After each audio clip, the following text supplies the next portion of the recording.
She tore it in half. Right there, in front of everyone. A valid boarding pass, scanned green 30 seconds ago, ripped clean down the middle and dropped onto the tray table like it was trash. The cabin went silent. 87 passengers. Not one of them moved. The man in seat 1A looked at the two pieces of paper. Then he looked up at her. He did not raise his voice. He did not beg. He said quietly, the kind of quiet that fills a room faster than a shout.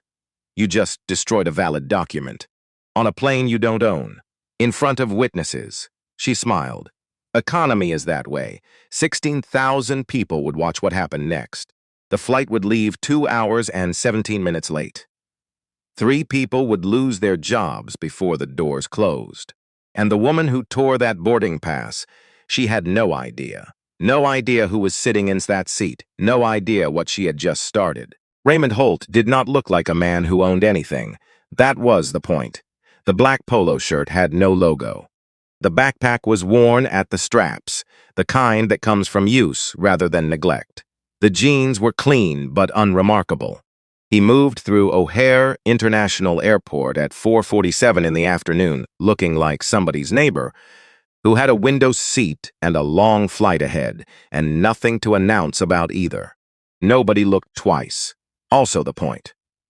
He moved through the terminal the way water moves through a room, finding the path of least resistance without calling attention to the finding. Gate B9 was 40 yards ahead.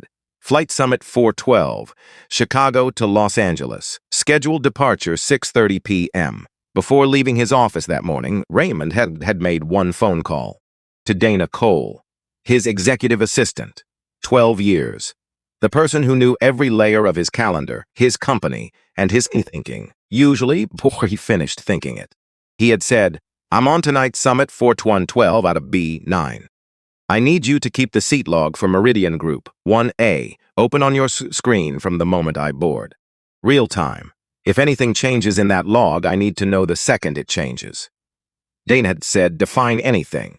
He had said, if my name disappears, that's anything. She had said, dashboard stays open. That was all.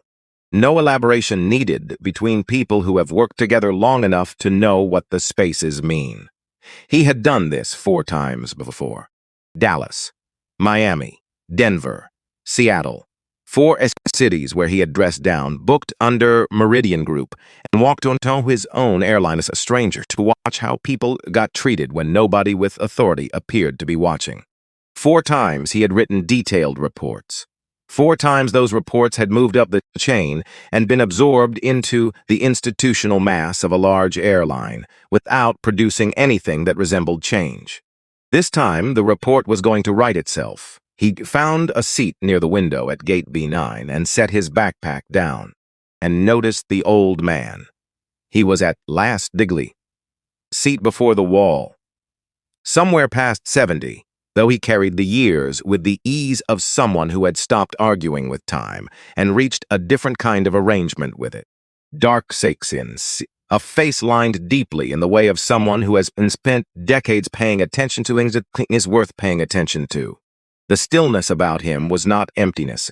It was the stillness of someone who had thought about everything already and arrived somewhere on the far side of it. White dress shirt. Pressed, not new, but cared for the way things get cared for when they mean something beyond their function. A paperback open on his knee. He was not reading it. He was looking out at the tarmac where the late afternoon light sits. Slow exit. Planes moving in the distance against sky going gray at the edges. Raymond sat 2 seats away. The old man did not look up.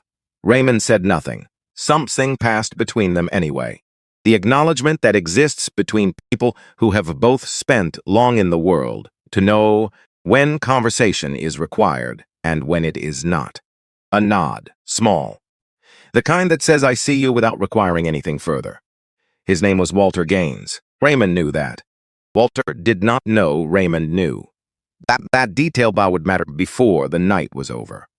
It would matter in ways Raymond could not have put into words, even if someone had asked to try, which nobody did, because nobody in that gate area was paying attention to 2 black men sitting near a window in comfortable silence, waiting for a plane.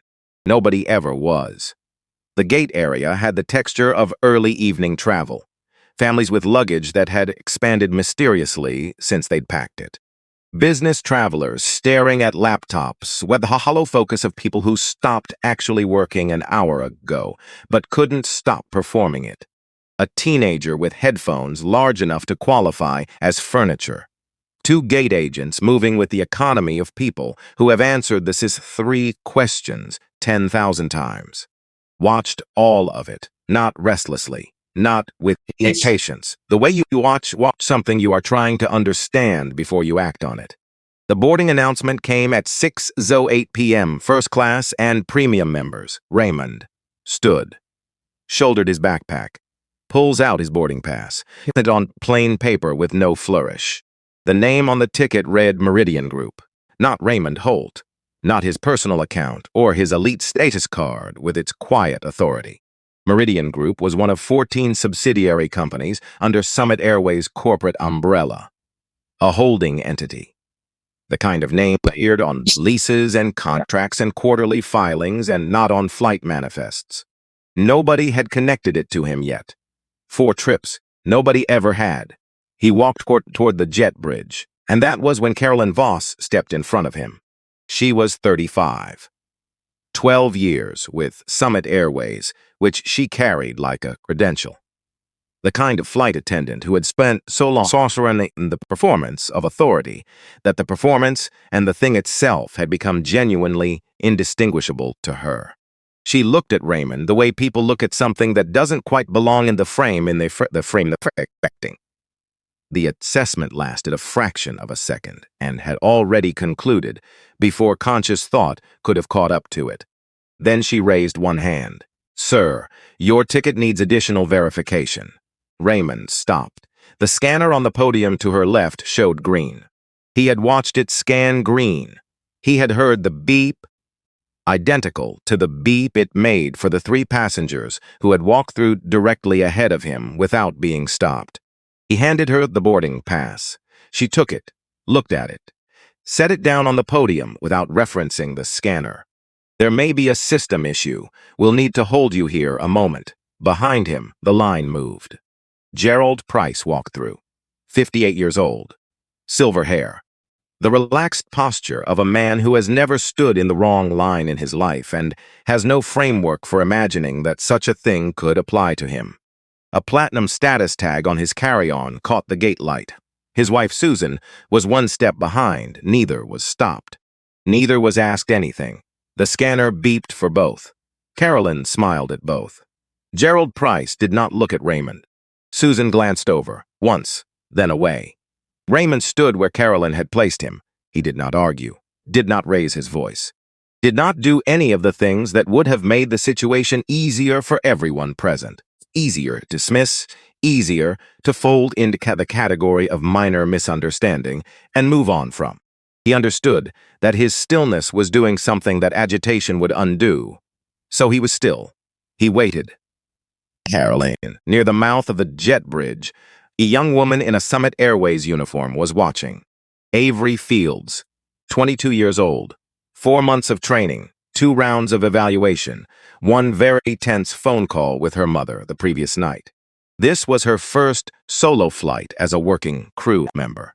She was excited and afraid in the ratio that only exists on the first day of something that actually matters to you. She had watched the scanner.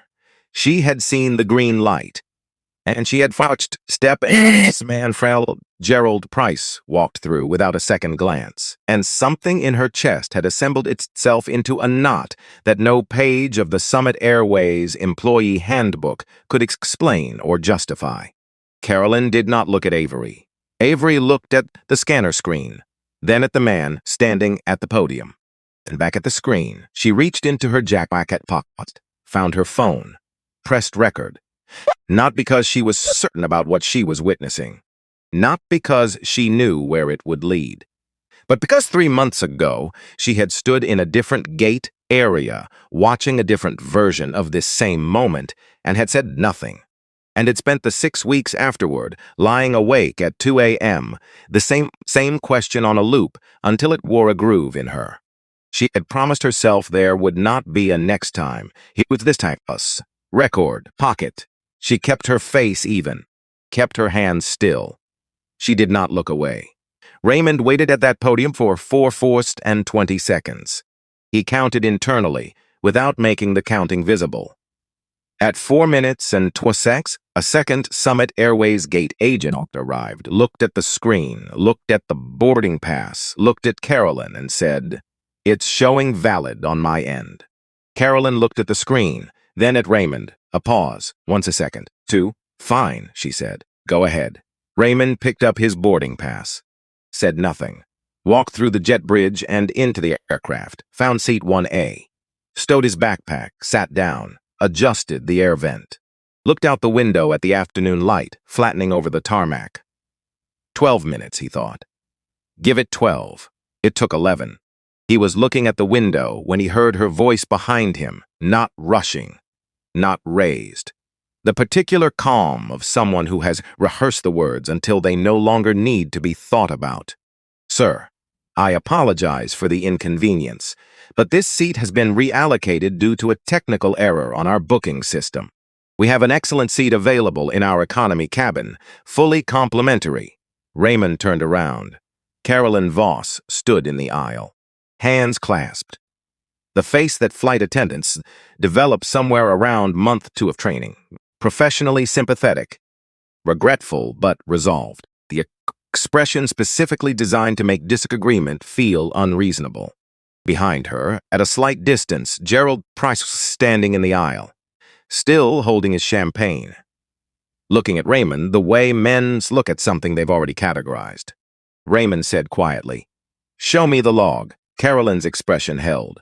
"Sir, the booking system." "I know what a booking system is." "Show me the log." A beat. The kind of pause that happens when someone is recalculating. "I'm not authorized to display internal system logs to passengers." "Then get someone who is." Brendan Shaw appeared from the direction of the galley, 29 years old, Texas. The specific confidence that develops in people who have been told they're good at their jobs by people who needed them to believe it.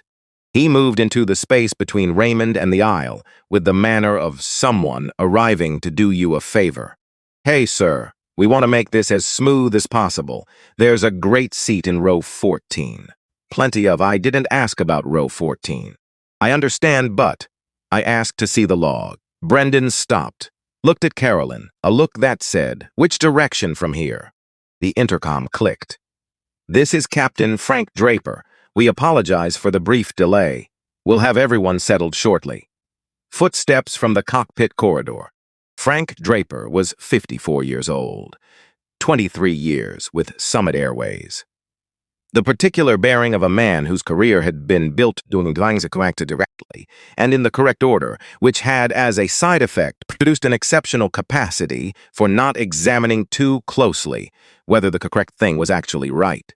He walked up to Raymond's row and looked at him with the expression of a man prepared to be reasonable. "Sir, my crew tells me there's been a booking issue. We're going to get this sorted out." Raymond looked at him steadily. "Who did the sorting?"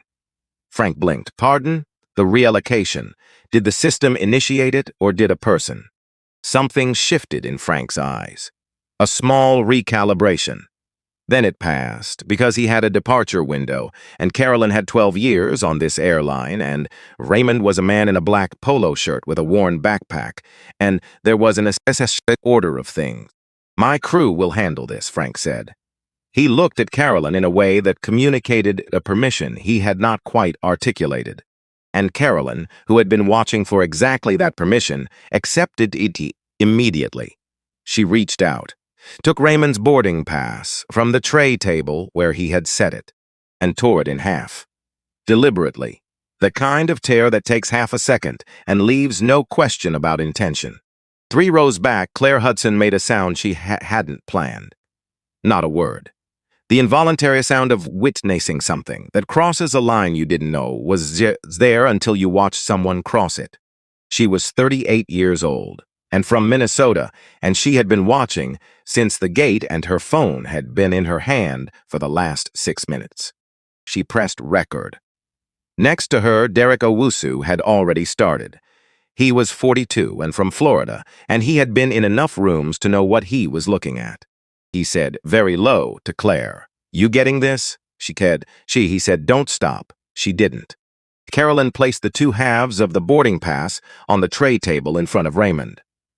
"You'll be exiting through the front," she said. "Officer Howell will escort you." Raymond looked at the two pieces of paper. He looked at them for exactly as long as it takes to decide something. Then he looked at Carolyn. "You just destroyed a valid document," he said. "Sir, on a plane you don't own." He paused. In front of witnesses, Carolyn's expression did not change, but something behind it did. She turned to find Officer Deb Howell. Deb Howell had been with airport security for 9 years, 34 years old. Two kids.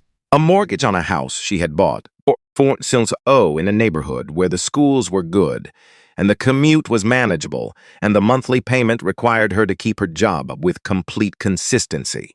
The radio call had come in while she was 2 gates down, gate B9. First-class situation, possible removal. She had walked up the jet bridge with her hand on her radio, and her stomach doing something her face refused to acknowledge. Now she stood in the forward aisle of Summit 412 and looked at the man in seat 1A. He was not doing anything that any reasonable person would describe as a disturbance. He was sitting, completely still. Not aggressive, not agitated, not producing any observable behavior that the word removal should be attached to. He was looking at the two halves of a boarding pass on his tray table with an expression she would later describe in the statement she wrote that night as a recognition. Not surprise, not anger, recognition. The particular exhaustion of someone who has been here before. Not in this seat, not on this exact plane, but here, this shape of thing. She looked at Carolyn. Carolyn gave her the look. The send that said, "This is your function, not mine. You know what comes next." Deb looked at Raymond. He met her eyes, held them. Not challenging, not frightened, just looking at her just the way someone looks at another person when they're deciding whether to trust them. And they're giving them the space to be worth trusting. Her hand stayed on her radio, but she did not raise it. She was still standing there, not moving in either direction, when Brendan Shawn came to stand near her with the body language of someone hoping that proximity to authority would cover for his own uncertainty. She looked at him sidelong. Then she said very quietly, "Step outside with me for a second." Brendan hesitated. "Now," she said. They moved into the jet bridge. The door pulled behind them. Fluorescent lights. The brushed metal walls with their scuff marks from 10,000 rolling bags. The particular non-place of a jet bridge, existing only to connect one thing to another. Deb looked at him. He looked at the wall. She said, "How many times has she done this?" Not a question. The inflection of someone who already knows there's a number and is waiting for it. He said, "I don't know what you." Brendan, flat, not unkind, just done with the warm-up. "How many times on this base?" He looked at his shoes, a pause that lasted long enough to be its own answer. "5, he said. "That I know about. Could be more." Deb closed her eyes. 1 second, opened them, "And you covered for her." "I didn't." He stopped. "I wasn't the one doing it. You knew and you said nothing." He said nothing, which confirmed it. "Why," she said. He exhaled, long and slow, like something he'd been holding. "She knows about something from last year. A situation. She made it clear she'd use it if I caused problems." Deb looked at him steadily. "So she's been holding that over you." He looked at the scuff marks on the wall. "It's not like I wanted to." "I'm not asking what you wanted. I'm asking what you did." She gave him a moment with that. "And what you're going to do now." He was quiet. "Here's where we are," Deb said. "There's a passenger in that cabin who has a valid ticket that someone tore in half. There's footage of it. There are witnesses. Whatever happened before tonight is going to come out in any investigation that follows. You can be the person who was coerced into silence and then came forward, or you can be the person who was coerced into silence and stayed there." She waited. Those are two different things to be. Brendan stared at the wall. She waited 6 seconds. She counted. At 6, he said. Denver was October last year. Couple in their late 40s, both black, first-class tickets, booked under their own names. Carolyn told them there was a double booking and moved them to economy row 18. I saw the log before she changed it. The seats weren't double booked. Deb pulled out her notepad. Keep going, she said. And Brendan Shaw, who had been carrying 14 months of silence like ballast, started talking. In the galley on the other side of the plane, Avery Fields heard the jet bridge door close and did not know what was happening outside it. What she knew was what she could hear through the gap in the galley curtain that she had not quite closed. She knew the man in 1A had not moved. She knew the security officer had gone to the jet bridge, Brendan. She knew Carolyn was standing near the front of the cabin with the tablet in her hand and her attention, somewhere between the screen and the aisle. And she knew, in the way that you know things before you can prove them, that what was happening on that tablet was not a correction. It was a deletion. She pressed herself back against the galley wall, checked her phone. The voice memo showed 31 minutes and counting. She opened a second app, found a contact she had added to her phone 3 months ago, after the woman in October. A journalist based in Atlanta named Renee Bradford, who had written 2 detailed pieces about treatment disparities on major American carriers and had left her contact information in a public forum post that Avery had bookmarked and never deleted. She typed, Gate B9, Summit 412, Chicago right now. I have audio from the start. Pressed send, set the phone back in her pocket, screen down. Stood very still, and waited to find out what the next few minutes would cost her. Raymond Holt was on the phone. Low. Not performing the call for the room, just talking, in the measured register of someone reporting facts to a person they trust to do something with them. Dana, he said, what does the log show? Dana Cole's voice came through the earpiece without preamble. She had been watching the dashboard since Raymond had boarded at 5:04 p.m. She had seen the seat status for Meridian Group 1A show active and confirmed. She had watched it hold for 11 minutes. At 6:19, it changed. The booking entry for Meridian Group in 1A was removed at 6:19 p.m. She said, not flagged, not archived, deleted. The action came from a crew device. I have the device ID. Raymond said, whose device? Registered it to Carolyn Voss. He was quiet for a moment, screenshot the log. Timestamp included. Send it to James, Helen, and Robert right now. Already sent. I sent it the moment I saw the deletion, 6:22 p.m. They have it. Good. Raymond, her voice shifted, not from professional to personal exactly, but from operational to something adjacent to concern. The board is going to want to move. Tell them to hold. They're not going to like. Tell them I asked for time to handle it directly. They'll have everything they need within the hour. A pause. James said he'd give you until the plane started moving. Raymond looked out the window, the tarmac below Gate B9. Jet bridge still attached. Nothing moving. Tell him it hasn't moved, Raymond said. He knows, Dana said. He's watching Claire Hudson's stream. Raymond absorbed that, said nothing. Do you want me to? No. Let it run. He looked at the torn boarding pass on his tray table. Let everything run. He ended the call. Set the phone face up on the tray beside the 2 halves of the boarding pass. Frank Draper was still standing in the aisle. He had been standing there since he'd given Carl the permission she'd been waiting for. And in the minutes since, something had shifted in the set of his expression.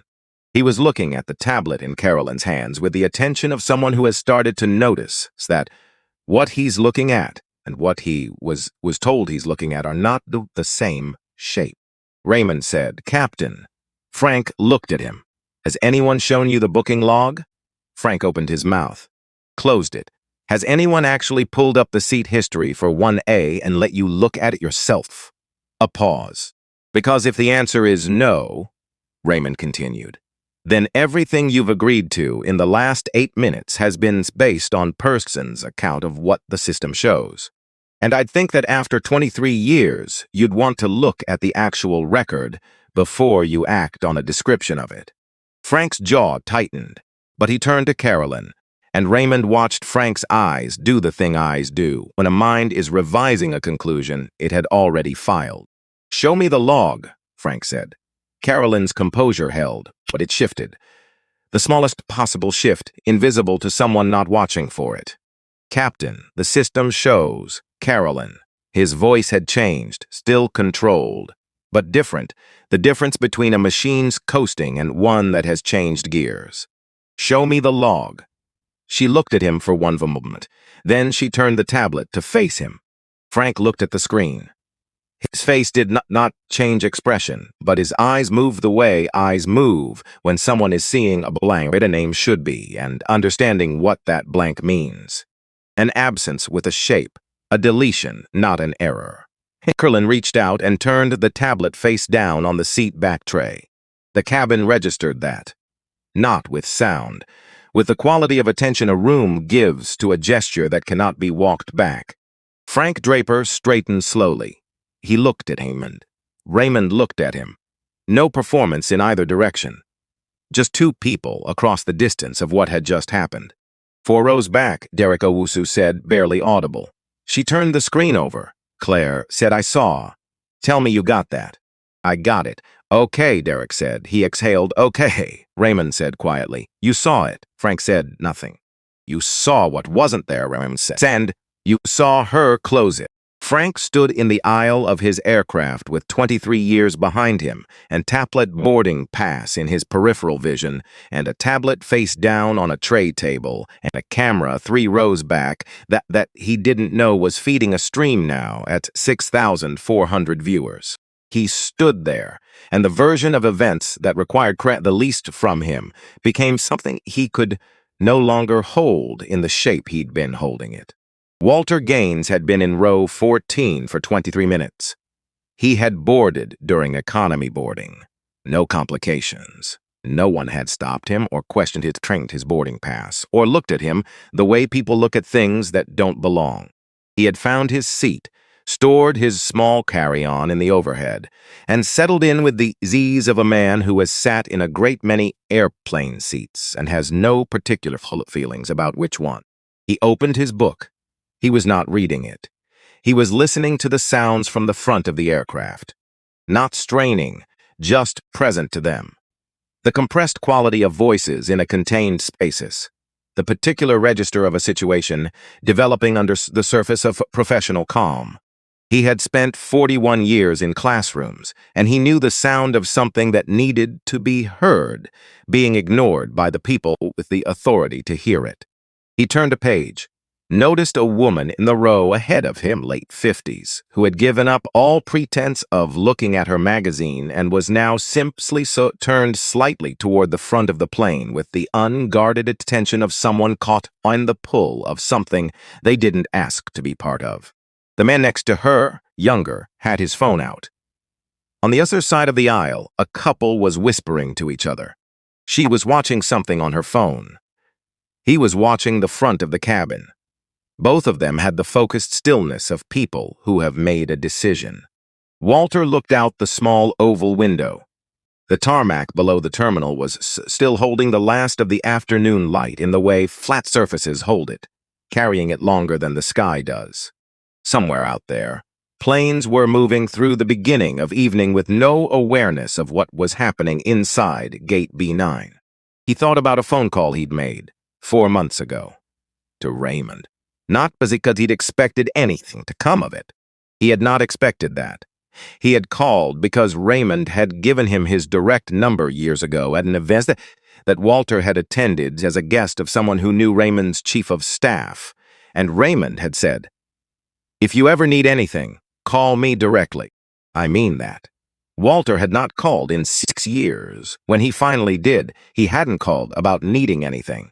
He had called because he thought Raymond knew about what had happened on one of his planes. Because Walter Gaines had spent his whole career teaching young people that when you know something and the knowing requires action, the actions is not optional. He had not expected Raymond to answer on the second ring. He had not expected Raymond to go very quiet in the way people go quiet when they're not spacing out but paying the most complete attention they have. He had definitely not expected Raymond to say, at the end of the call, "I'm going to fix this. It's going to take a few months, but I'm going to fix it." Walter had said, "You don't need to do anything on my account." Raymond said, "I know." There had been a pause. Then Raymond had said, "How are you doing, Walter?" And Walter had thought about his son, about a seat in Economy Row 22, about a funeral in Los Angeles, and the specific quality of grief that is made worse by being made small at the same time. He had said, "I'm getting there." Raymond had said, "I know you are." Now Walter sat in row 14 of Summit 4112 and listened to something from the front of the plongeon and thought, whatever Raymond is doing up there, he's been planning it for a while. He turned another page he wasn't reading and let it run. Back in first class, Avery Fields had heard the jet bridge door and watched Howell return through the forward door. Without Brendan, with her notepad open and a look on her face that was different from the look she'd had going out. Something had been decided in that jet bridge. Avery watched Deb walk to the forward galley, take out her radio and make a call. Not for backup, not to initiate removal. The words Avery caught, standing near the galley gap. Record request. Summit 412, gate B9. Flag it for compliance. And note that a crew member has additional information. Avery stood very still. Then she looked at her own phone. The response from Renee Bradford had come in while she'd been watching. 5 words. "Still here. Keep it running." Avery exhaled, tucked the phone back in her pocket, kept running. Rayson sat in seat 1A with his phone face up on the tray and the boarding pass beside it, and the window showing him an airport doing the steady, unhurried work of moving people across distances. He was not impatient. He had learned, across a lifetime of waiting in rooms where the rules applied differently to him than to the person next to him, that impatience was information you gave to the wrong people. He kept his information. He looked at the boarding pass, 2 halves, a clean tear, he thought. She has done this before. The certainty with which she tore it, the absence of hesitation. You've liked that the first time. He thought, 5 times on this base. That's what Dana's cross-reference had shown before he'd boarded. 5 complaints in 8 months. All routed through the same customer relations channel, all returned as form letters within 30 to 40 days, all closed without investigation. He thought about the 6th, the one that had started all of this, the one that had come in 11 months ago from a man named Walter Gaines, routed through the same channel, closed the same way. He thought, not again, not on this flight, not one more time. Frank Draper appeared at the edge of the galley curtain. He had been in the back galley for 4 minutes. He came back looking like a man who had made a decision he was not entirely at peace with and had decided to make it anyway because the alternative was worse. He walked up to Raymond's seat, did not stand over him, crouched slightly, at a level that made the conversation less of a confrontation. He said, "I'm going to call the main office." Raymond said, "Good. I'm going to ask them to verify the entity behind the Meridian Group booking." Raymond said, "Ask them directly. Don't route it through the ticketing desk." Frank held his gaze. Why not? Because the ticketing desk on this base talks to Carolyn. Frank was quiet for a moment. Then he nodded. He straightened, walked to the forward area, pulled out his personal phone, not the crew line, dialed a number directly. Raymond picked up his phone, called Dana. She answered on the first ring. He said, "Captain's making the call," she said. "I know. I can see the operations log updating." A pause. Raymond, Yeah, you've been on this plane for 47 minutes. I know. The board has been in session for 31 of them. I know. James wants you to know that when this becomes public, and it is going to become public. It already is, Raymond said. How many viewers? A beat. 9,200. Raymond set the phone on his knee. 9,000 people watching a man sit in a seat, he thought. And the people who weren't watching. The people who had sat in this seat, or a seat like it, with no cameras in row 4, and no live stream and no board in emergency session. The people who had taken their complaint and sent it through the channel and gotten the letter back and absorbed what the letter meant about their value to the institution that had sent it. He thought, that is who I am here for. Frank Draper's voice from the forward area had gone very still. Raymond turned. Frank was holding his phone at his side. He was looking at the floor of the aircraft for the space of one full breath.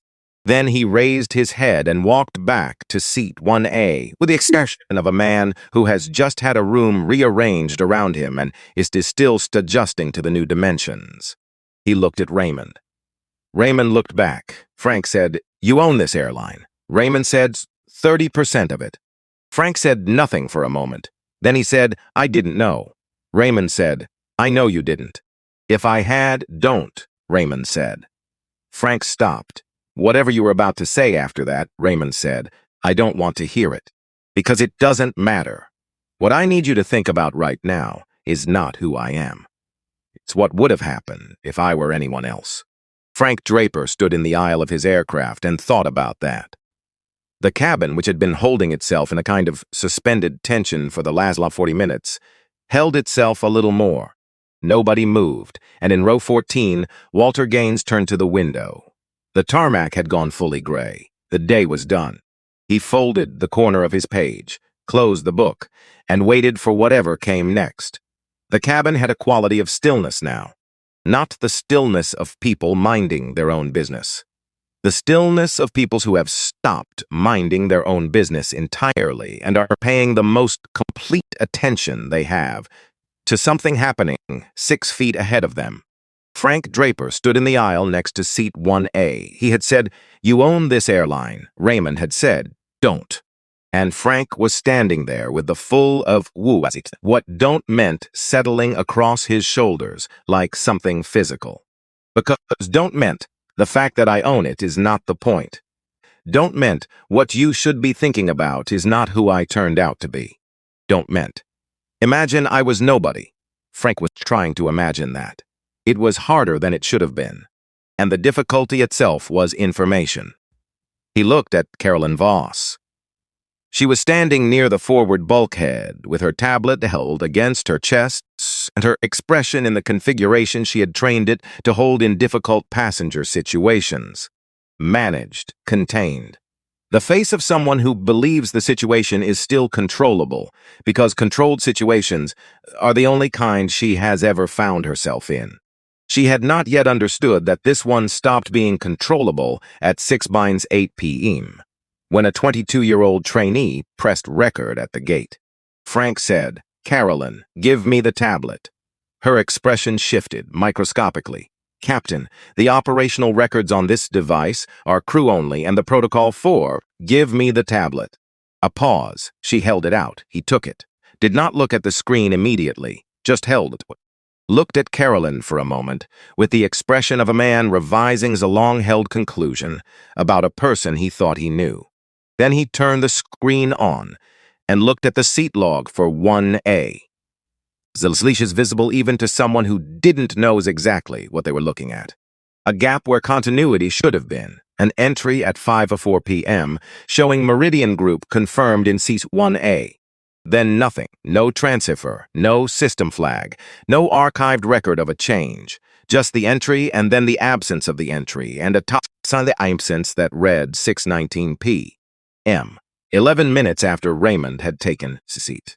Frank looked at the device ID attached to the action. He recognized the crew tablet's serial prefix. He looked at Carolyn. She was watching him look at it. Neither of them said anything for a moment. Then Frank said very quietly, "How long?" Not a question about tonight. The inflection made that clear. How long, as in, how long has this been happening? How long have I been standing in aisles, giving crew permission I didn't verify? Carolyn said. This was a judgment call based on, how long, Carolyn?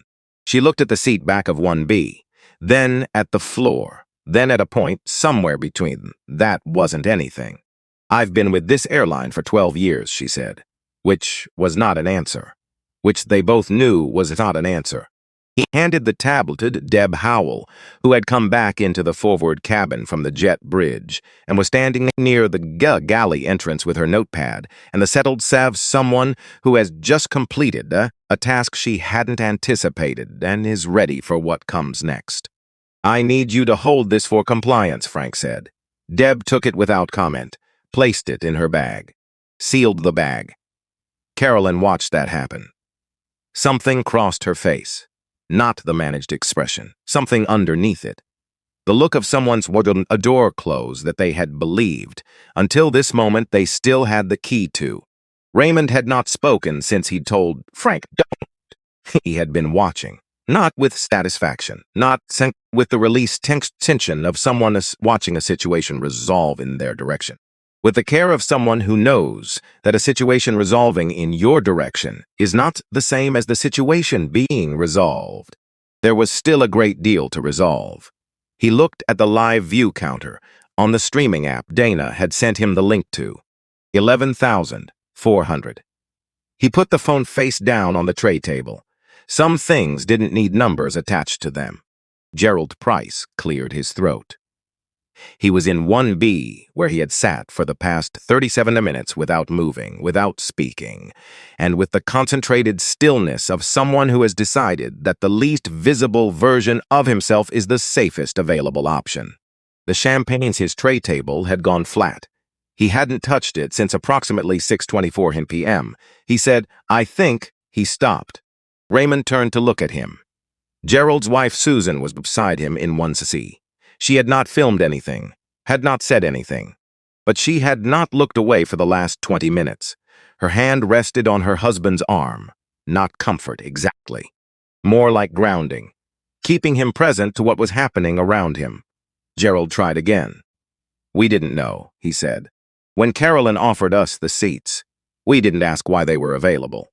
Raymond looked at him. "I know that doesn't." Gerald paused, recalibrated. "I know that's not the same as not being part of it." Raymond said nothing. "We should have asked," Gerald said. It was not a complete sentence, not an apology that arrived fully formed, but it was real. Frank could hear the difference between a real thing and a performance of a real thing, and this was real. Raymond said, "You're right." Gerald absorbed that. Susan said quietly to her husband, "I told you." Not accusatory, just true. The truth that lives between two people who have been together long enough that those three words carry history. Gerald nodded. He looked at his flat champagne, then pushed the tray table up and latched it. The champagne out of sight. A small acknowledgement. The beginning of something that didn't yet know its full shape. Claire Hudson had been holding her phone up for 29 minutes. Her arm had started communicating its objections somewhere around minute 14. The specific burn that lives between shoulder and elbow when you've been holding something up past the point body expected. She had shifted her grip twice, changed the angle slightly, kept the frame on seat 1A, because the frame was the point. She was 38 years old, and she had spent most of her adult life in situations where the right thing and the easy thing were different. And she had not always chosen the right one, and she had developed across those years a fairly specific intolerance for her own silence. So when she'd watched Carolyn Voss stop Raymond at the gate and she'd felt the recognition, because you do recognize it, she knew she did, in a specific way that came from growing up in rooms where certain people were managed differently. She had not thought about it.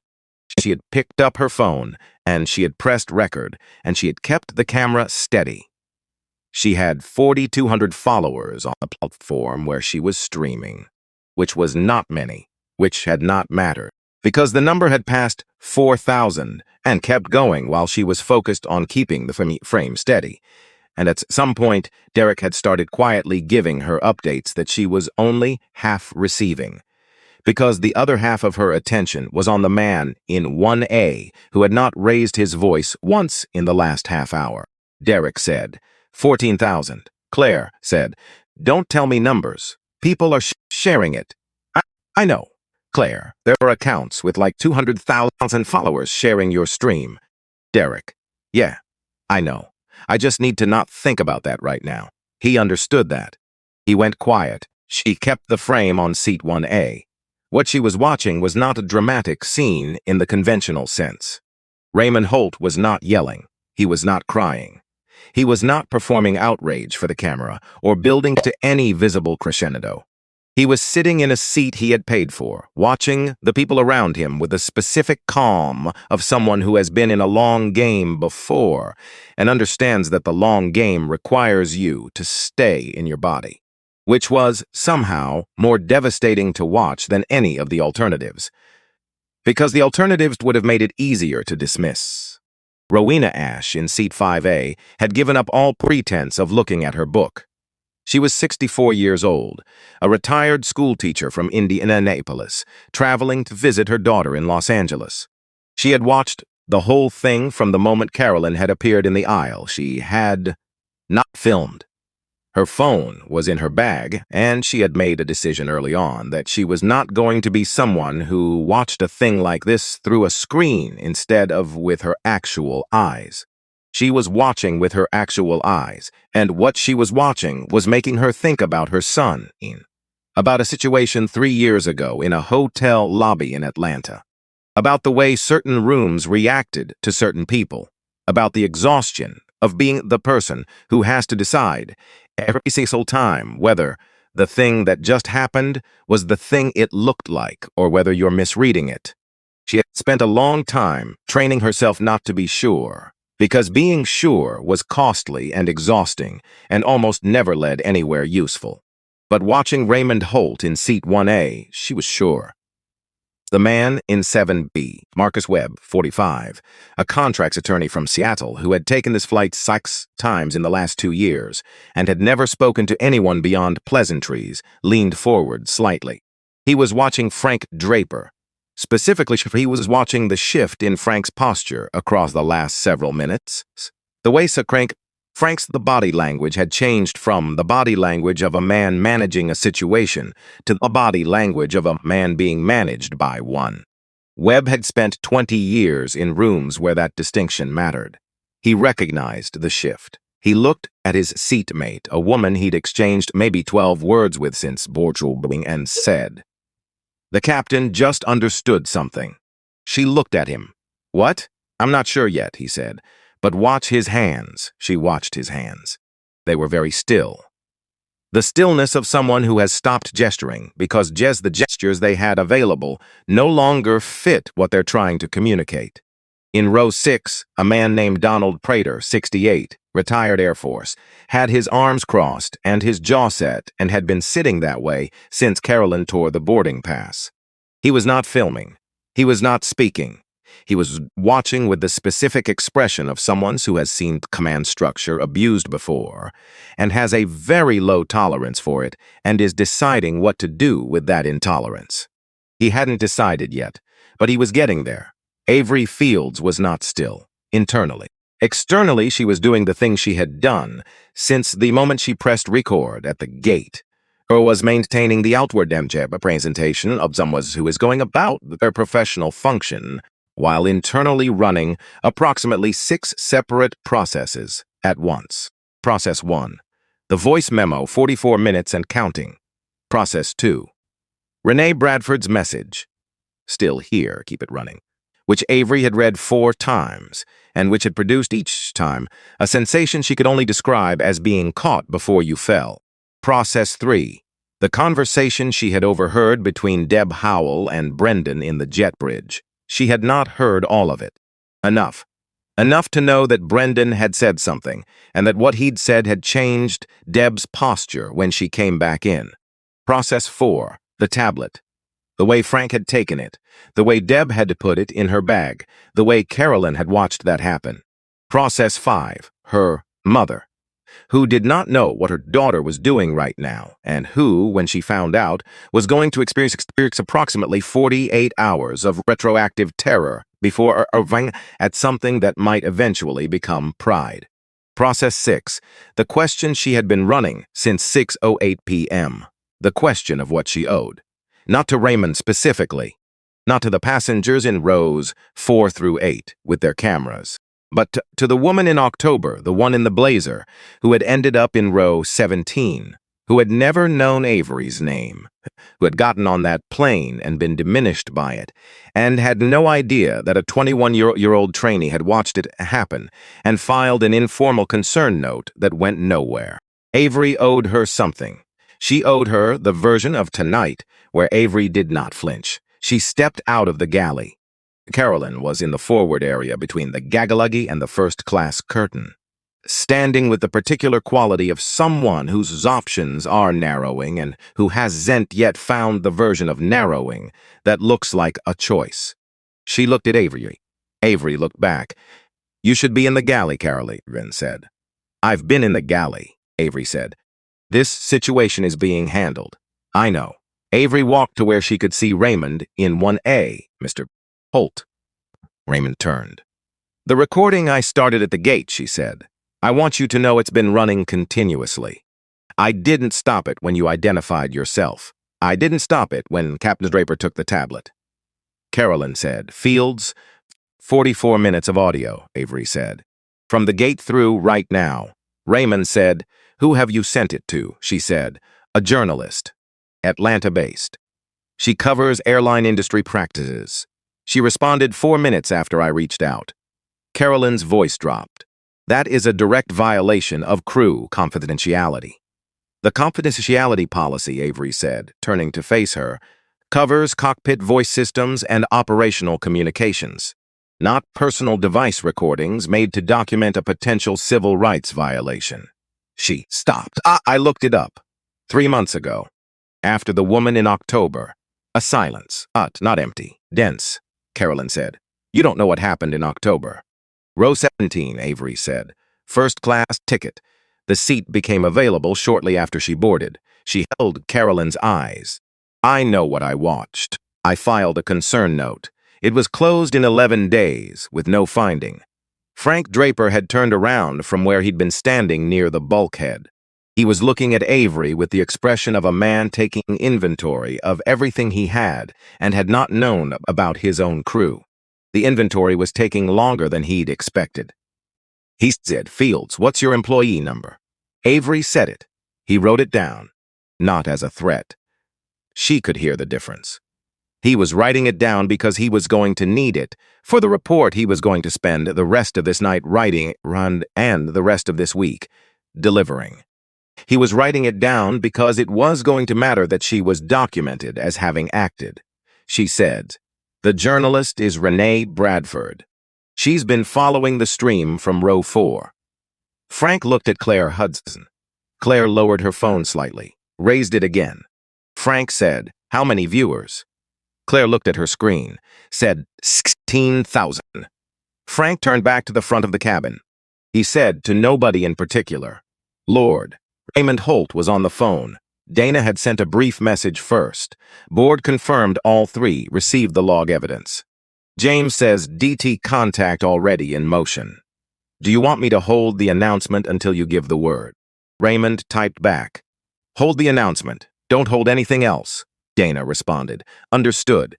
He set the phone on the tray table, looked at the torn boarding pass. 2 halves, a clean line through the middle. He picked both up, held them in one hand, not attempting to realign them, not pressing the edges together, just holding. The weight of them was nothing, a few grams of paper. And yet he set them back down. Carolyn Voss was in the jump seat near the forward galley. Frank had told her to sit. She was sitting with her hands folded in her lap and her eyes on the middle distance, and the managed expression showing its first signs of genuine strain. The edges fraying. The places where 12 years of professional composure was meeting something composure was not built to handle. Raymond looked at her. She felt the look and did not return it. He thought about what it would cost her. Professionally, legally.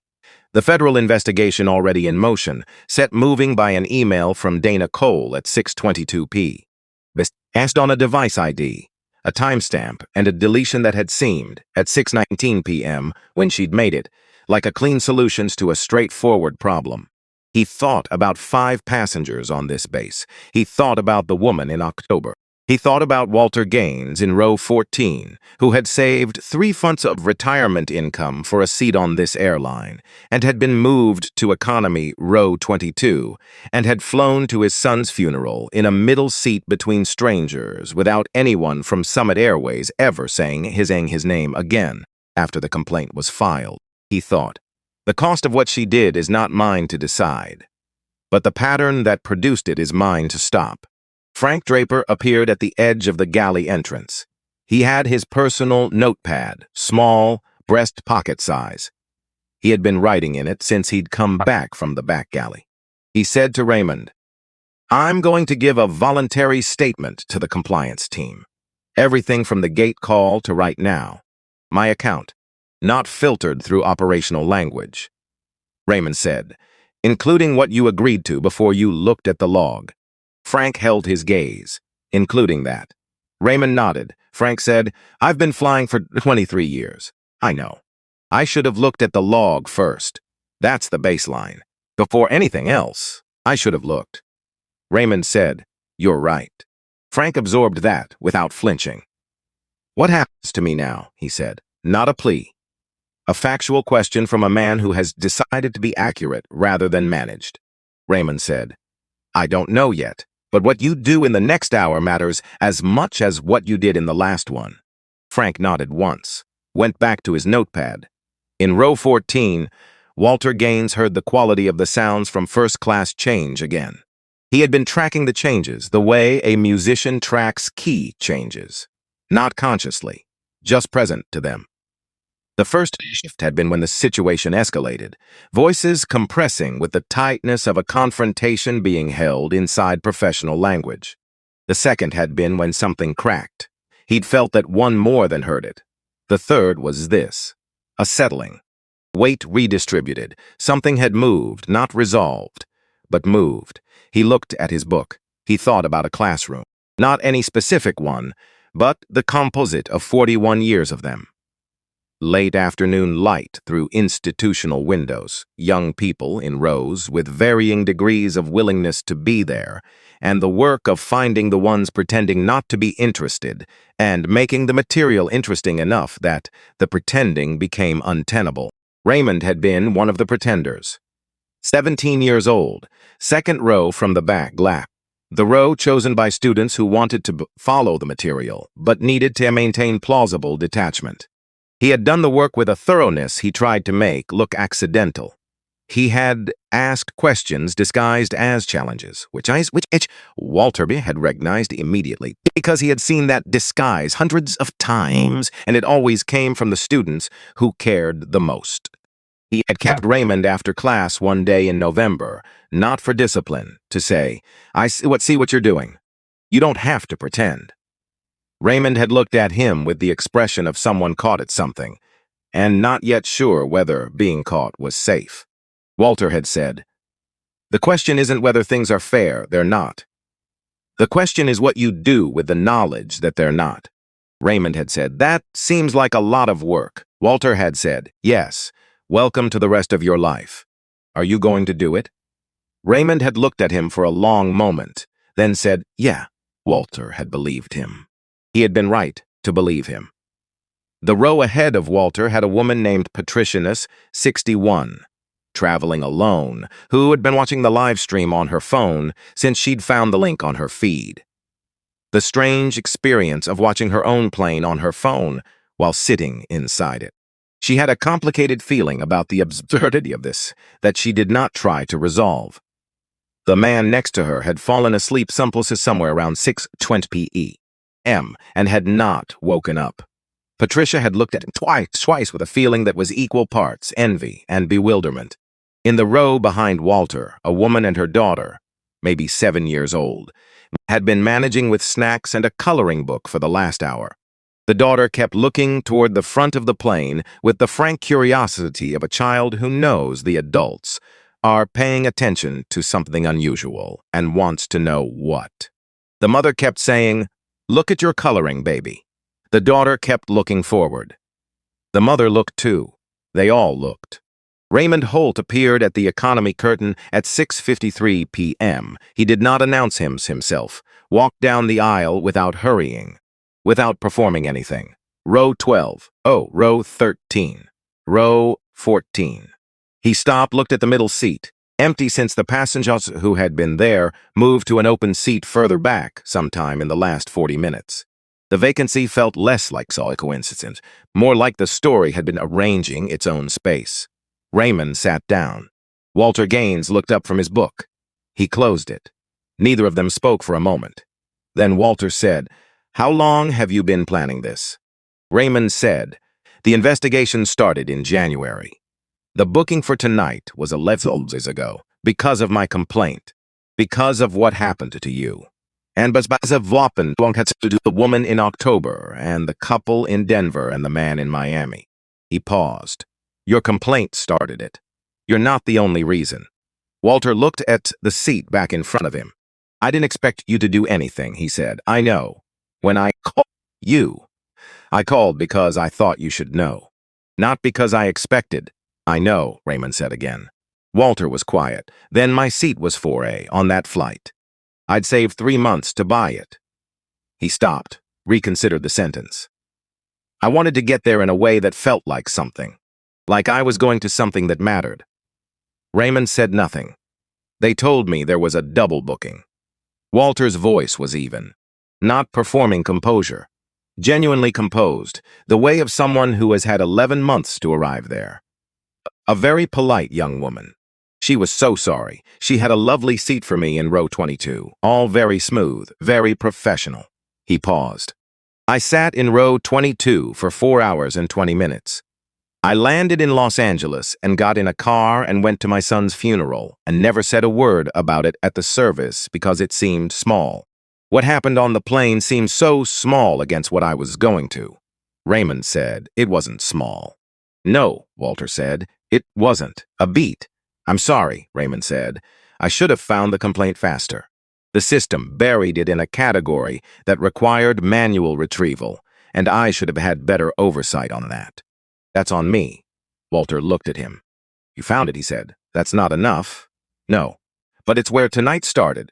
He looked toward the window, where the evening had settled into full dark. "What happens now?" Raymond said. "The audit starts tomorrow. Every base, every complaint in the last 3 years that was closed without investigation. And there's a program I want to build. Training initiative, 48 bases. What dignity looks like not as a policy, but as a practice. Something crew members carry into every cabin." Walter said, "You want to name it after me?" Raymond said, "The Gaines Standard." A silence. Walter looked at the seat back for a long time. Then, "That's a lot of weight to put on a retired teacher's name." Raymond said, "You can take it." Walter said, "What does it actually do, in practical terms?" Raymond said, "It starts with a question, one you ask every year on the first day of class." Walter turned to look at him. "Who in this room is being asked to work harder than everyone else, just to be treated like everyone else?" Walter went very still. "And then it asks the next question," Raymond said. "What are you going to do about it?" The quiet between them had a different quality than the quiet at the beginning of the evening. This quiet had history in it. 41 years of it. A classroom in November. A 17-year-old pretending not to care. A man who saw through the pretending and chose to say so. Walter Gaines looked at Raymond for a long moment. Then he said, "You remembered that." Raymond said, "I remember everything you taught me." Walter said, "You were always pretending not to listen." Raymond said that was the pretending part, and Walter laughed. Quiet, real. The laugh of someone surprised in the best way. The laugh of someone who has been carrying something for a long time and has just felt a portion of it lift. It did not fill the cabin, but it filled the specific space between two people in row 14, and the woman in the row ahead turned around to look, and what she saw forced her smile without knowing exactly why, because real laughter in an unexpected moment is contagious regardless of context. The daughter in the row behind said, "Mama, that man is laughing." The mother looked, said, "Yeah, baby, he is." The daughter considered this, went back to her coloring book. Raymond sat in the middle seat of row 14 and let the laugh finish. Then he said, I need to ask you something. Walter said, oh, all right, the program, the Gain Standard. I want you to be part of building it. Not in name only, actually part of it. You spent 41 years teaching people how to ask the right questions.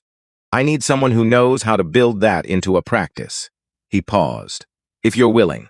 Walter was quiet. I'm 71 years old, he said. I know, I'm retired, I know. Is there a Los Angeles office? Walter said. Raymond said, 42nd floor. Better view than Chicago. Walter looked at him. Raymond looked back, and something that had been in motion for 41 years arrived at the place it had always been moving toward. Not a destination, a continuation. The understanding that teaching is not a thing that ends when the classroom does, that the questions you put into some 7 at 7 and follow them, into boardrooms and aircraft, and decisions that shape how many people are treated. Walter Gaines said, we'll talk about it. Raymond said, good. He stood up, looked at Walter for one more moment. Then he said, thank you for calling me. Walter said, thank you for answering. Raymond turned and walked back toward the curtain. Walter watched him go. Then he opened his book, and for the first time all evening, he read it. Raymond came back through the curtain at Sepson Lays 2. The first-class cabin registered his return the way rooms register a shift in atmospheric pressure. Not loudly, just a collective adjustment of attention. Heads that had been angled toward phones or windows or the middle distance realigned toward the aisle. He walked to the front, stood in the space between the galley entrance and the first row, looked at the cabin.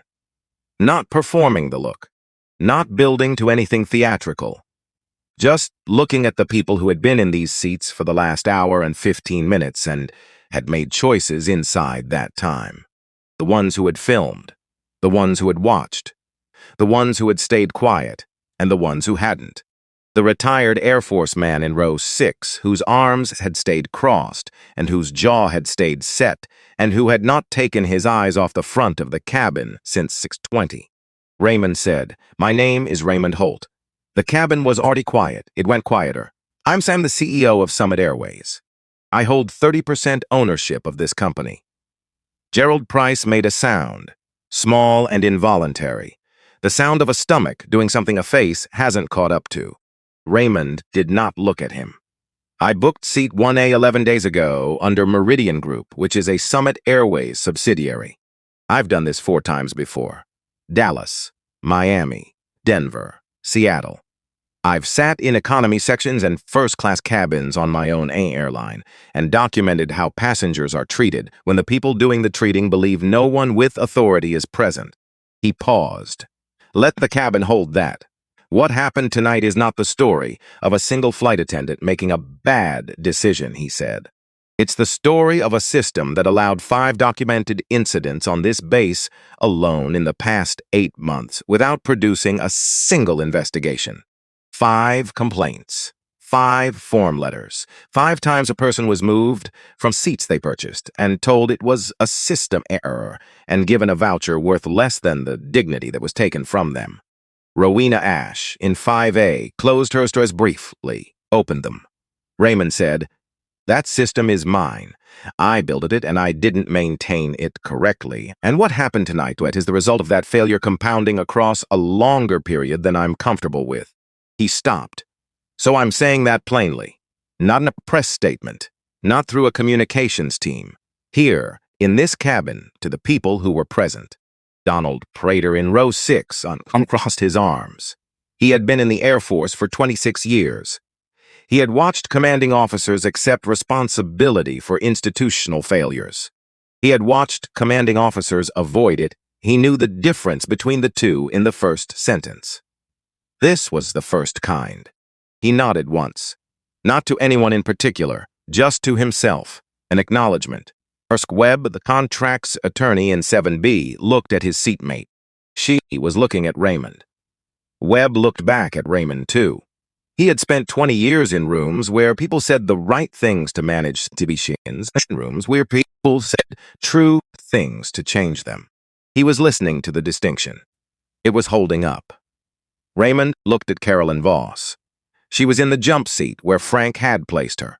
She had been sitting there for 23 minutes with her hands in her lap and her eyes, finding various neutral surfaces that were not Raymond and not the passengers and not the window, because the window showed her the gate area and the gate area showed her the jet bridge she was going to walk down shortly in a direction she had not been planning when she arrived at O'Hare that afternoon.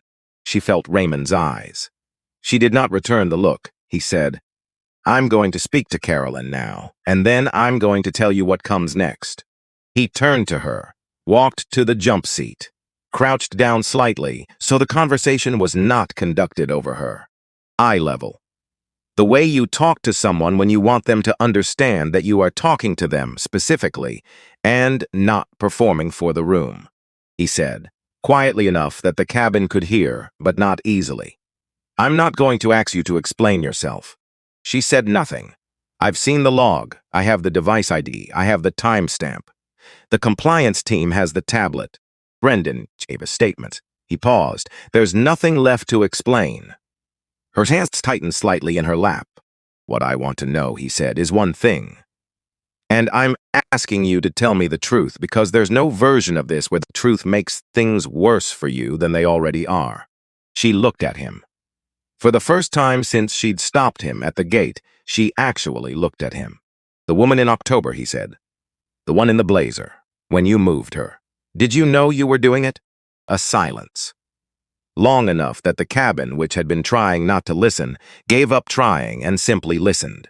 Then Carolyn said, "I told myself I didn't." Raymond said, "But you did." She looked at her hands.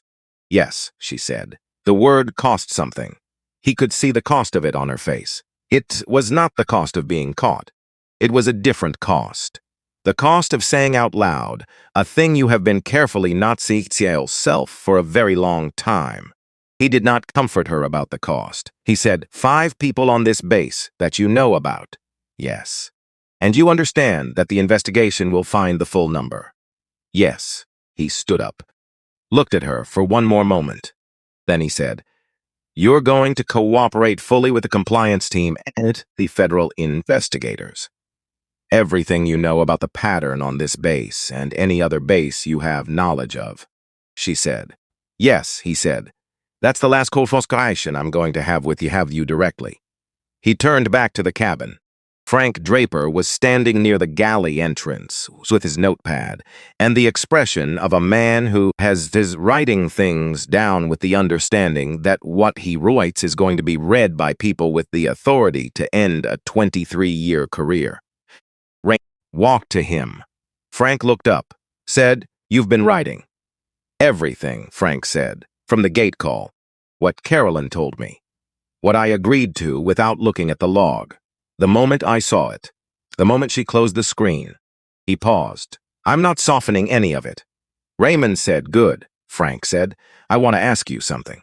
Raymond waited. "The 5 previous passengers," Frank said.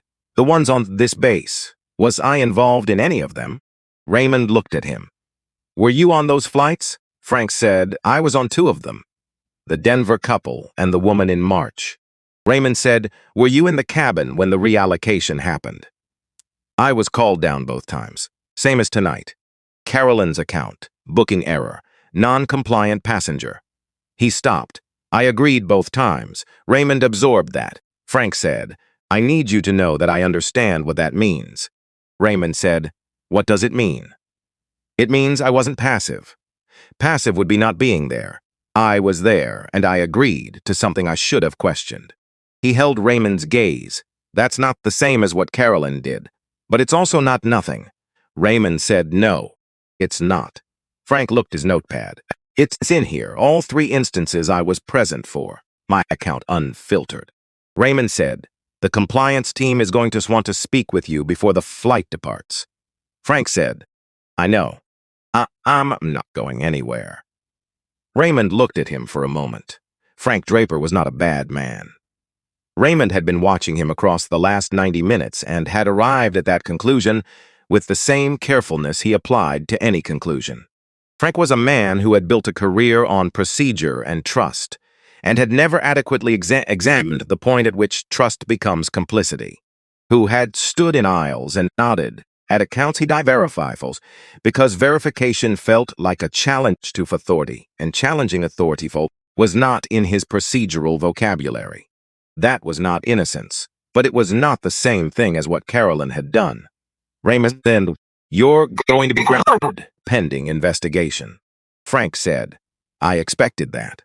For how long depends on the findings and on what you contribute to the process." Frank nodded. "Can I ask you something?" Raymond said. Frank said, "Yes. When you called the operations line and they told you who owned Meridian Group, what did you feel?" Frank was quiet for a moment.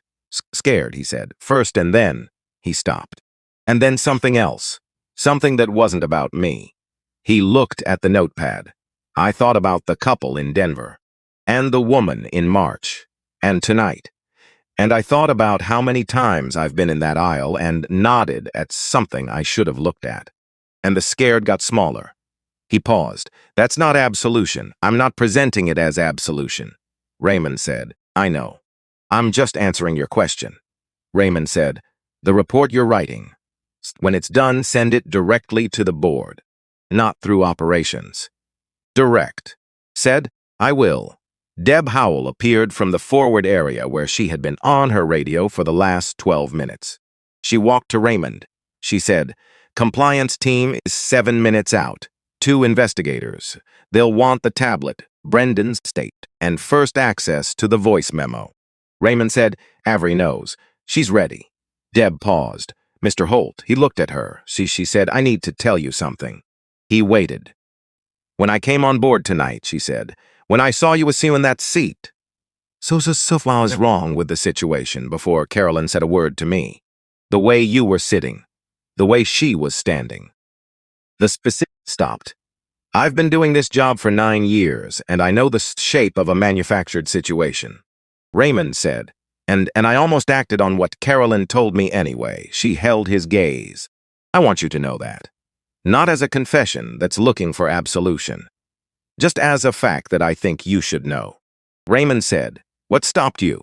She said, "You looked at me like you were giving me space to be worth trusting.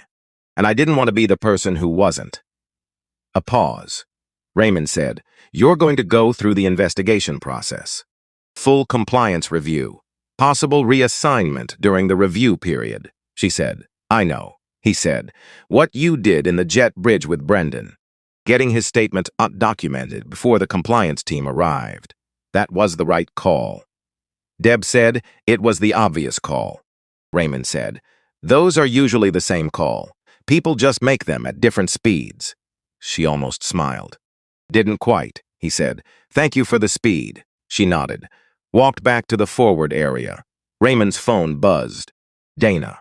He answered immediately. She said, "Dot confirmed receipt of the log evidence at 6:27 p.m.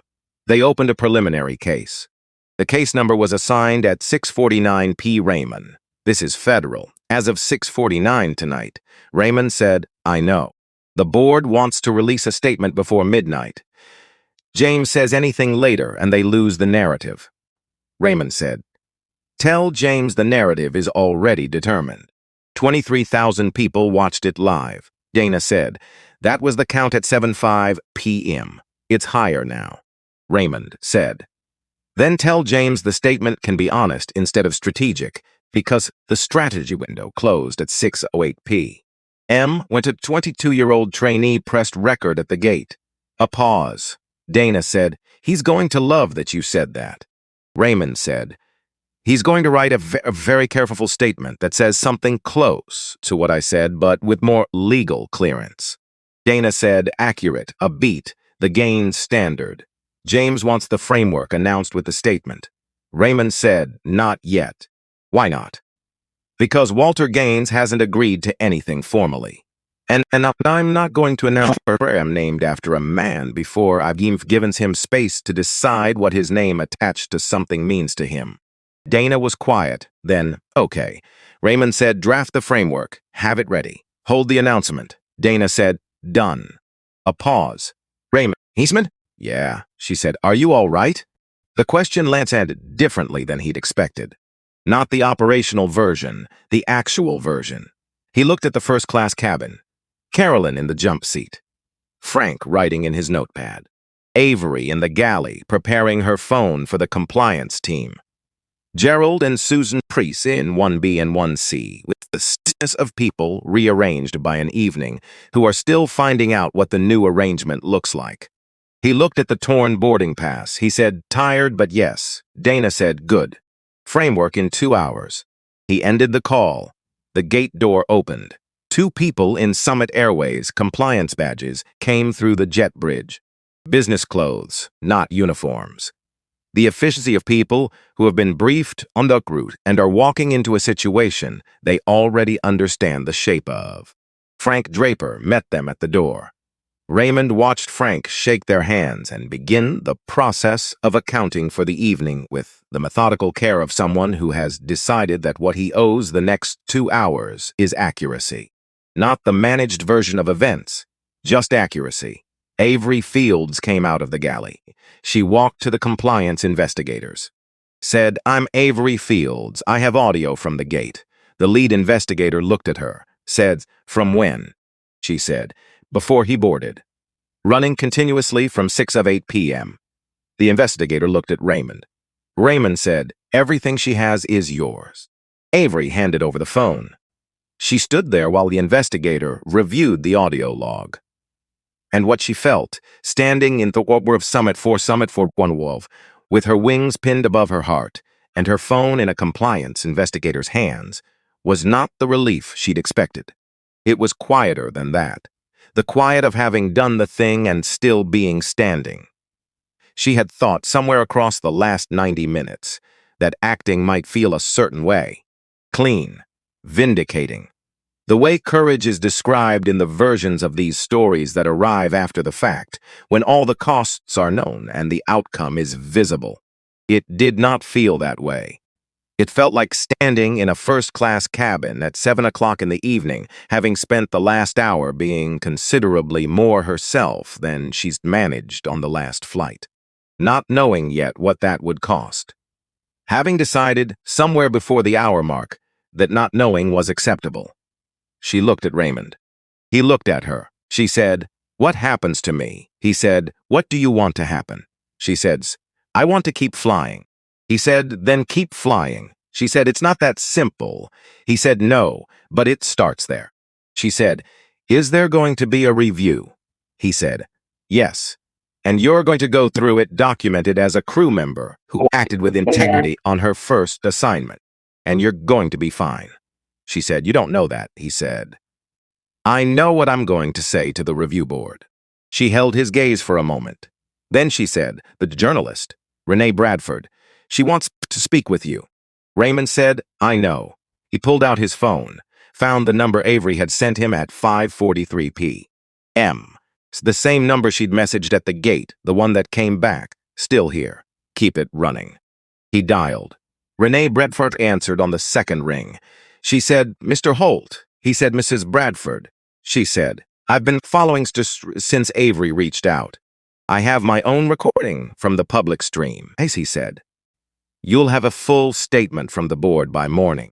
On record. I'll give you 15 minutes on background tonight, she said. I'll take both, he said. Before you write anything, I want you to understand something. She waited, he said. The point is not that the CEO was on the plane. The point is what would have happened if he wasn't. What has happened? 5 times on this base, across the network. To people who had no ownership stake and no compliance team watching their log and no board in session. Who just had a ticket and a seat and the reasonable expectation that those things would be honored. Renee Bradford said, Mr. Holt, I've been covering this industry for 8 years. He said, I know. She said, I know what the point is. He said, good, she said. Will you name them? The 5 passengers on the base.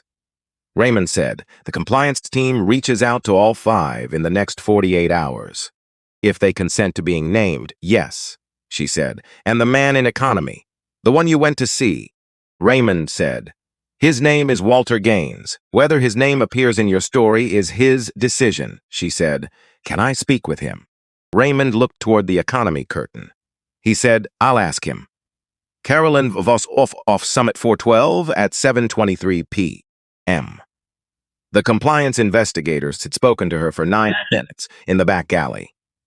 The conversation had been brief because there was not much she could add to what the log, the device ID, the voice memo, and Brendan's statement had already established.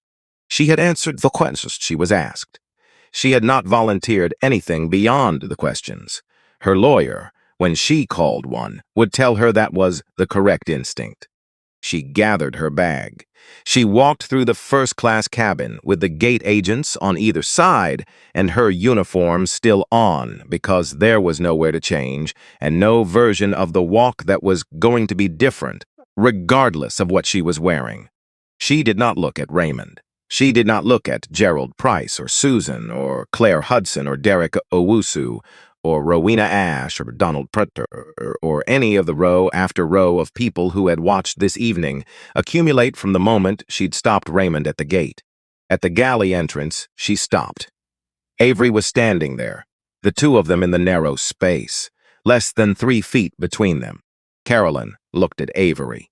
Avery looked at Carolyn. Neither of them spoke. There was nothing to say that would improve on the silence. What was between them was complicated and unfinished, and was going to take considerably longer than this moment to become whatever it was going to become. But Avery did not look away, and Carolyn did not rush through the space. They held it. 1 second, 2. Then Carolyn walked up the jet bridge. Avery watched her go. She stood there for a moment after the gate door closed. Then she turned around and went back to work. Brendan Shaw had left 15 minutes earlier, during the compliance investigators' first round with the tablet. He had gone quietly, without drama, and without the particular performance of remorse that would have been less convincing than the absence of performance. He had taken his bag and walked, and he had not looked at anyone specifically, and not said anything beyond the procedural exchanges required to complete his exit. He was 29 years old. He had a statement on record that was honest about what he'd done and what he'd known and how long he'd known it. That statement was going to matter in ways he couldn't fully calculate yet. Some of those ways were going to be hard. He understood that. The understanding showed in the way he walked. Outside got B9, the terminal was doing what terminals do at 7:30 in the evening, moving people toward departures and away from arrivals with the steady, indifferent efficiency of a system designed to process volume. Gate agents at adjacent gates were running their boarding calls. The overhead announcements cycled through flight numbers and delay notifications. Somewhere in the food court, a child was crying and being comforted. Carolyn stood near the windows that faced the tarmac. One of the gate agents was with her, waiting for the formal escort to the operations office that was coming. She looked at the plane, Summit 412 at Gate B9, still connected to the jet bridge, still lit, still full of people. She had walked through this aisle serving and managing and maintaining the cabin for 12 years. She did not look away from it. She stood there and she looked at it, and she thought about what 12 years felt like from this side of the evening. What it felt like to have built a career on a skill that had turned out to contain, at its foundation, something she had not allowed herself to name. She thought about the 5 passengers. She thought about their names, which she mostly did not know, because names were not the point of the system she had been operating. She thought about the woman in October, whose blazer she remembered, dark blue, good fabric, pressed, who had sat in economy row 17, with the expression of someone absorbing an indignity they were too tired to fight, who had taken her voucher and said thank you to the gate agent with the specific politeness of someone who has learned that the anger they feel is not safe to show. Carolyn thought, I knew her name. She showed me her ID. I looked at it and handed it back, and I have not thought about her name since. She thought about that. The gate agent said, Ma'am, operations is ready for you. Carolyn turned away from the window, walked toward the operations office, did not look back at the plane. Summit 412 began to move at 7:47 p. The pushback was slow and steady, the aircraft moving backward from the gate with the unhurried efficiency of something done 10,000 times before. The gate area outside receded. The terminal lights shifted to a new angle. The aircraft turned on the taxiway and pointed itself toward the runway. Raymond looked out the window and watched O'Hare fall away. The gate. B9. The connector where he had stood with his boarding pass and watched it scan green. Where Avery had pressed record. Where an evening had started that was going to go on being this evening for a long time after tonight. His phone buzzed. Walter Gaines, a text message. The journalist can reach me at the Los Angeles number. Tell her to call after 10 a. Raymond read it twice, wrote back. She'll call at 10, set the phone down. Gerald and Susan Price sat in 1B and 1C and did not speak. The silence between them was not hostile.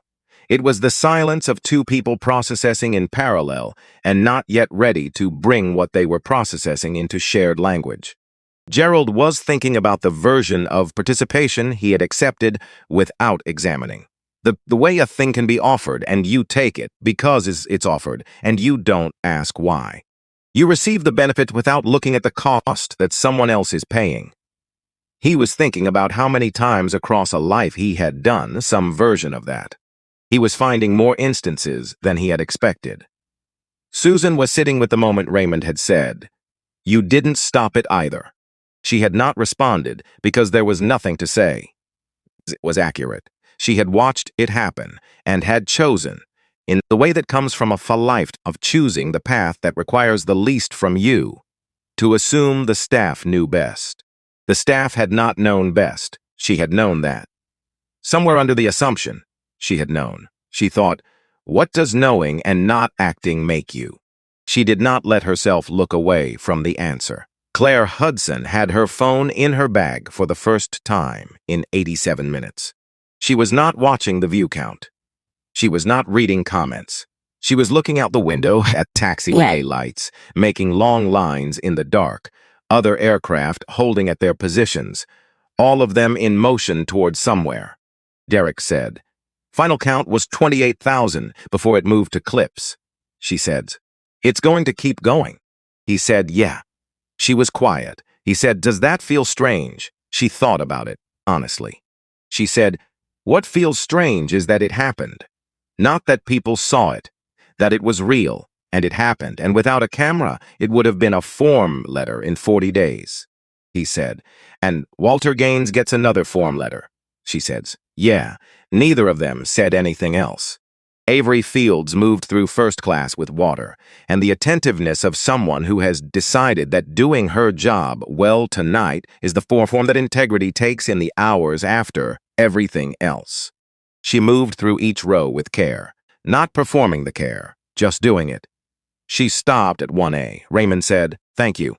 She said, "For the water," he said, "for all of it." She held his gaze for a moment. Then she said, "I'm going to be okay, aren't I?" He said, "Yes." She said, "You don't know that for certain." He said, "I know what I'm going to say when they ask me about tonight. And I know that the audio you recorded is the reason 5 people on this base are going to receive more than a form letter. And I know that the call you made to a journalist in Atlanta is going to produce a story that makes it harder for this to happen quietly anywhere in our network for a long time." He looked at her. "You're going to be okay," she said. "Okay." She moved to the next row. Rowena Ash in 5A had been quiet since Raymond walked through to economy 2 hours earlier. She had watched everything. She had not filmed anything, choosing instead to watch with her actual eyes.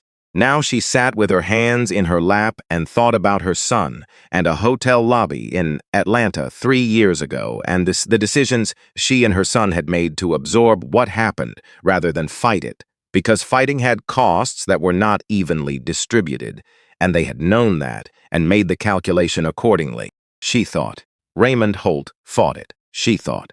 He had resources her son did not have, and Walter Gaines did not have, and the 5 passengers on this base did not have, she thought. And he used them, not for himself, she thought. That is not nothing, and it is also not enough. And both of those things are true at the same time. She looked out the window. She thought, That is always the truth of this particular moment in this particular country.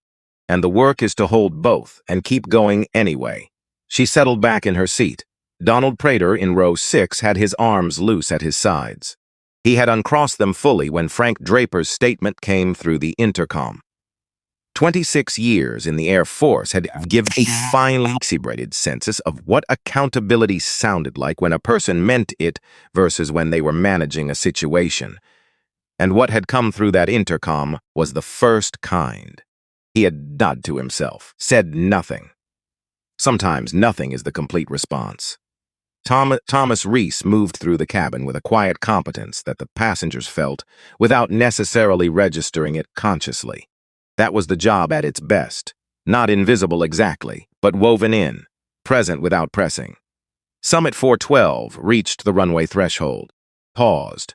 The brief stillness before commitment. Then the engines built. The aircraft moved. The acceleration pressed Raymond back into seat 1A.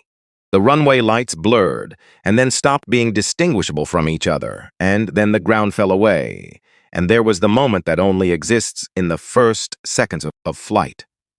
The wheels leaving the surface, everything below becoming perspective instead of place. He looked out the window. Chicago at night from altitude, the grid of streets, the dark shape of the lake to the east, a void where the city ended and something else began. He looked for the south side, the neighborhood where a boy had stood on a roof on summer nights watching planes cross overhead and thinking about distance. Not yet having the words for what he was thinking, just the feeling that the world was larger than this roof, that the distance between here and somewhere else was crossable. He had crossed it. He was looking at it from the other side now. He thought about the audit starting tomorrow. The complaint records going back 3 years. The cases closed without investigation. The full number, which was going to be larger than 5. He thought, we will find all of it. He thought, we will not enjoy what we find. He thought, that is what finding it is for. He looked at the 2 halves of the boarding pass folded in his breast pocket. Not a souvenir, a record. The kind you keep because the thing it documents should not be allowed to become only memory. Because memory softens. The details blur. Eventually what happened becomes the shape of what happened, rather than the specific weight of it. The boarding pass was the weight. He was going to keep it. Summit 412 climbed through 20,000 feet and kept climbing, pushing up through the dark until the clouds were below and the stars were clear. In the long quiet of cruising altitude, in a cabin that had come through something and was finding its way back to the ordinary, Raymond Holt closed his eyes. Not to sleep, to be still, to be for a moment a man in a seat going where he was going. Nothing more, nothing less, which was all he had ever asked for and all tonight had ever been about. In row 14, Walter Gaines turned a page. He had been reading since 6:53 a.m. He was still reading now.